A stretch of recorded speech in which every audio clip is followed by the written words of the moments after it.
Bangkok testing mandates, and are beauty pageants still relevant in the current age? That's coming up in Good Morning Thailand on the Thaiger.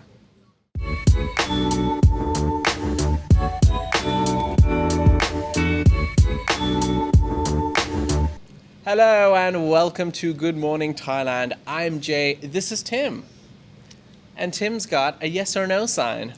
These were props from yesterday's recording of Ask the Thais, so I thought we should use them at some stage. That's right, today. We're bringing it back. Ask the Thais is back for all of you who are asking for it again and again. Let's start off the show firstly by giving a big shout out to Andrew Jones. Thank you, Andrew, for being a Thaiger legend. And thank you to Coffee Culture for being one of our sponsors as well. That's right. These beautiful mugs can be found at coffeeculture.asia, as well as your roast of coffee. Type in the code Thaiger, actually, or click the link in the description below to get a 10% discount. So there's criteria out now officially for the November 1 re-entry criteria. That's Let's right. go through these and we'll go through them verbatim. And you at least will know what's going on. You can use the pause button if you want. Yes. From November the 1st, the foreign tourists arriving in Thailand without being required to enter quarantine must meet 7 criteria. According to the Bureau of Risk Communications and Health Behaviour Promotion of the Disease Control Department, which is the longest name of a public service I've ever seen in my life. But anyway, apparently foreign arrivals must come from countries specified by the Thai Public Health Ministry as being low risk and arrive by air. have certificates to confirm that they have received 2 doses of a recognised COVID-19 vaccine. Have negative COVID-19 results from RT-PCR tests conducted within 72 hours prior to the arrival in Thailand. Have a minimum of US $50,000 health insurance coverage. Have written and electronic confirmation of hotel bookings in Thailand. Download and install a specified app upon arrival at the airport and undergo RT-PCR tests within 24 hours of arrival. More about that later. And lastly, have negative test results before traveling domestically without quarantine. So that's verbatim. That's as it's written, and we've just presented that to you, so you can argue about that or whatever you like, but that's what's been published. So we're sort of getting a little bit closer, Jay, to finding specific detailed information about what's happening after November the 1st. We're doing our best to bring you that information as it comes. We're, 10 days away from this apparent alleged reopening of Thailand. The tourists are coming, they're going to flood in. Like the floods, hopefully not. Not like the floods. Not like the floods, too soon. Right, that's enough. Okay, also, the Bangkok airport in general will start this new protocol where they will be finding better, more efficient ways to test the travelers that are coming in. So rather than walking off the aeroplane and people hoping that there's sort of going to be a great long line of benches and people ready to stick a thing up their nose and do a test, they're not going to do that. They're trying to sort of shift it away from the airport to make it more efficient. That's right. So one of the options will be available to have a testing center. That could be in hospitals, that could be in certified testing areas, as well as a hub. That's the right testing word. hub. Yes, testing hub.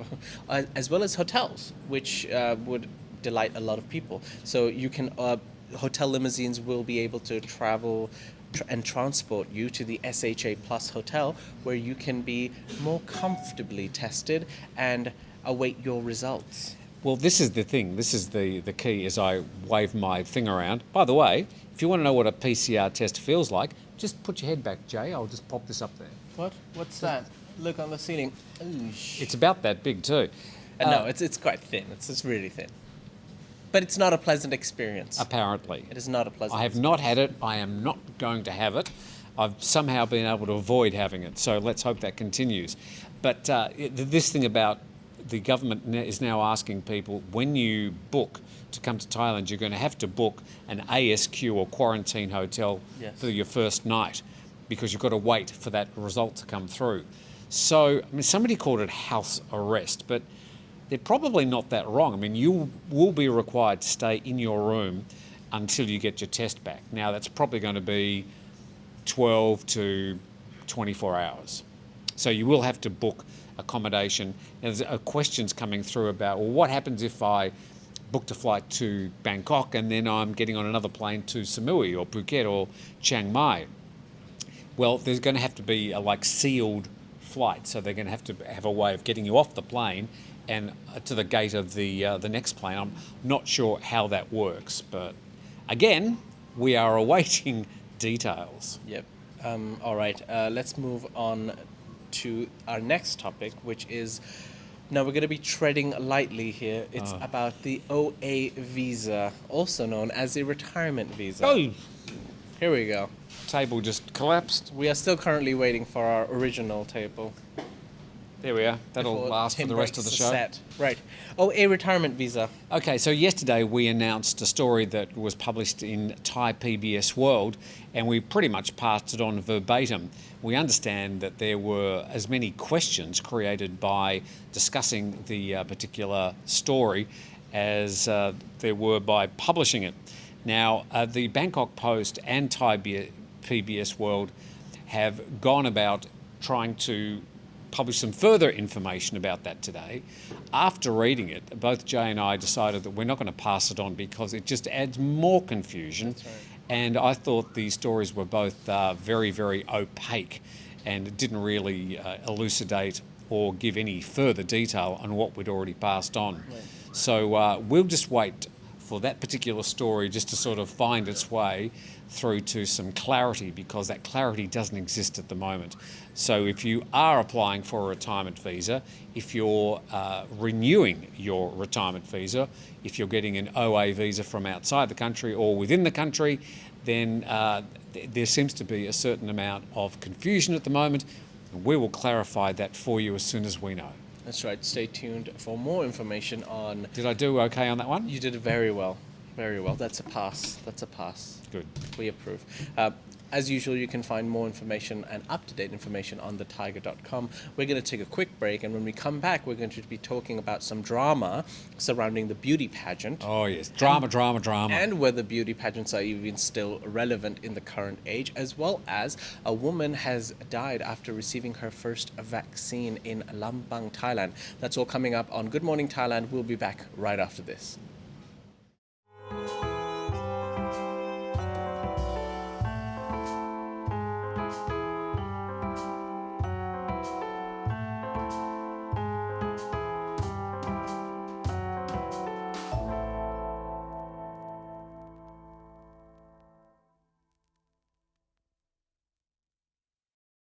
Welcome back. You're watching Good Morning Thailand. I'm Jay, this is Tim, and it's now time to talk about beauty pageants.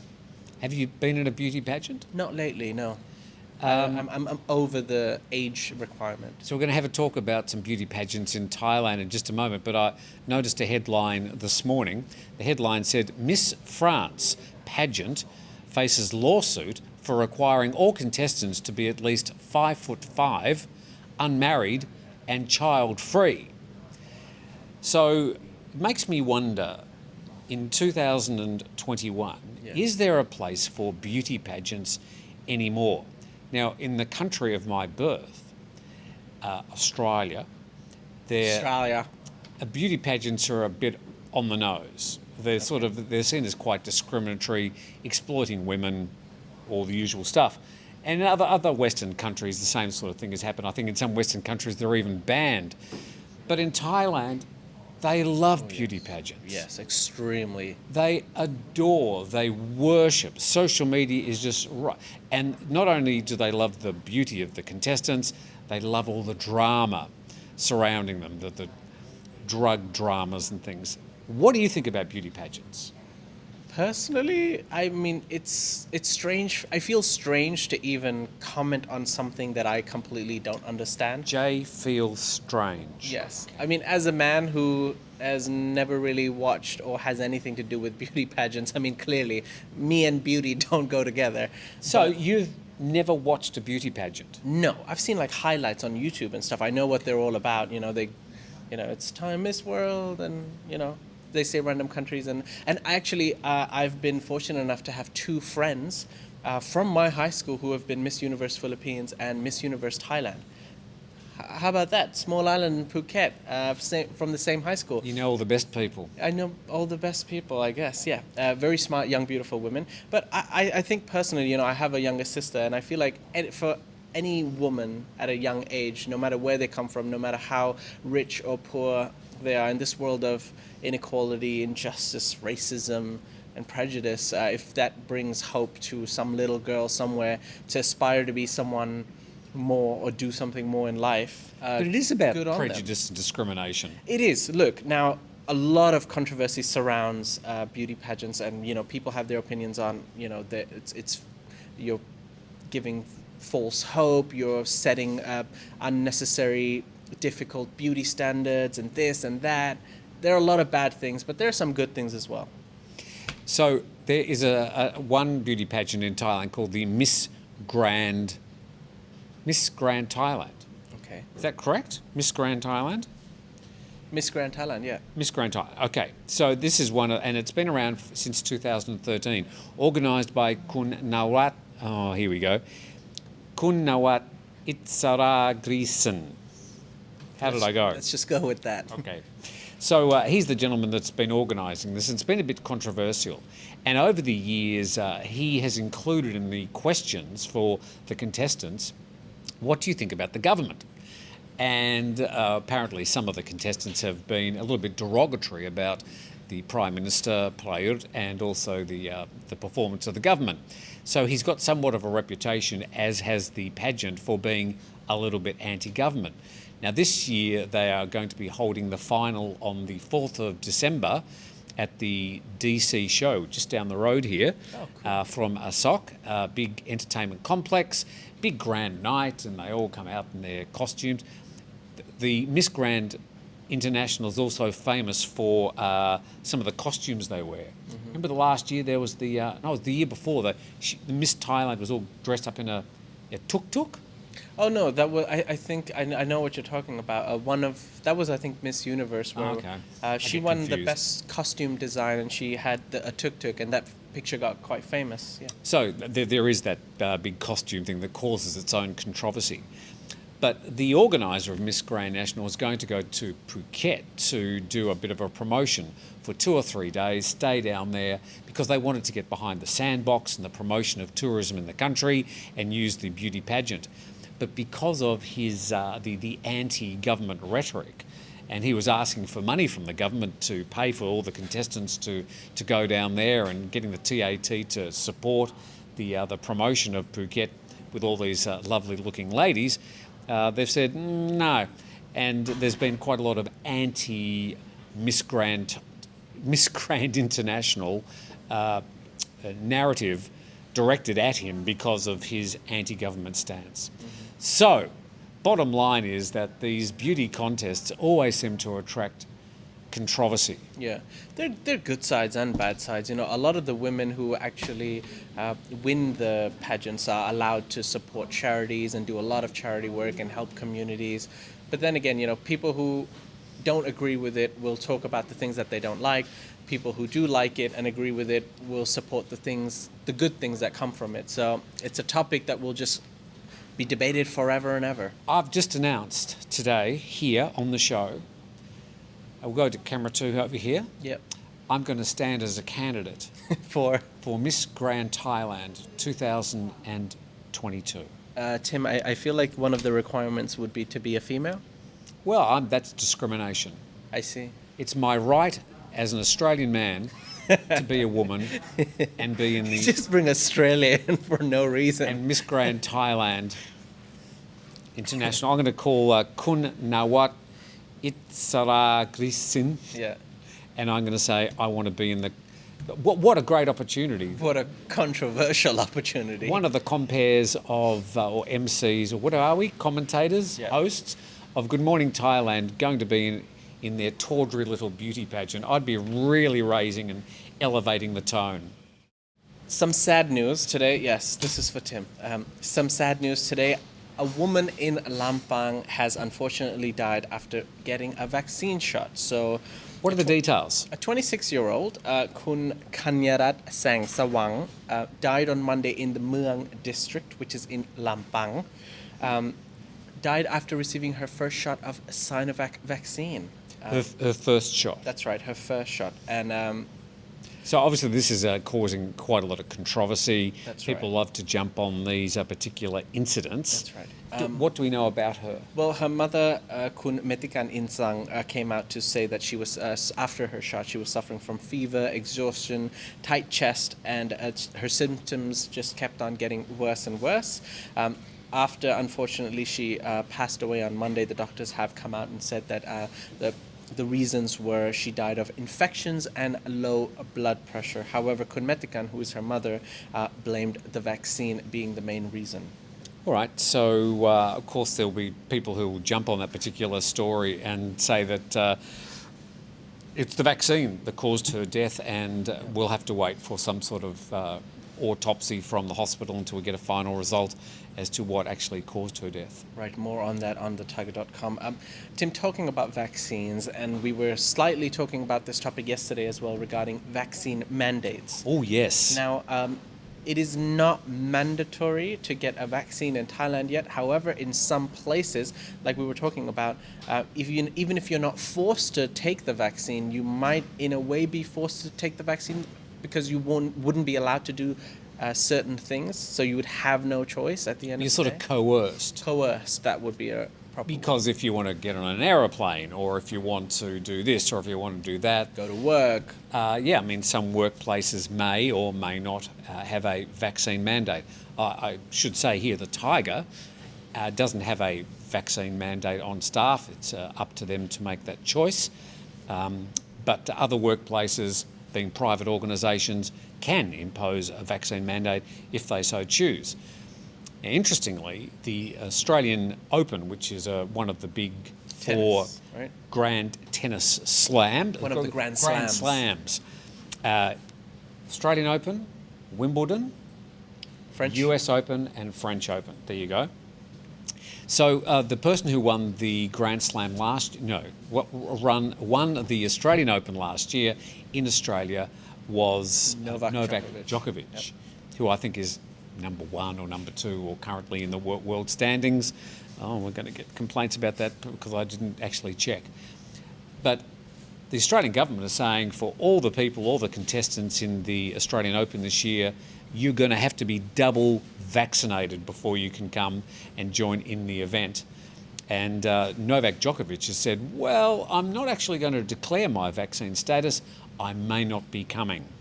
So that's going to be an interesting one, how that pans out. And I'm sure we're going to see a lot of these vaccine mandates having effect on things, unintended consequences, as people go, oh, hang on, I can't do this or I can't do that.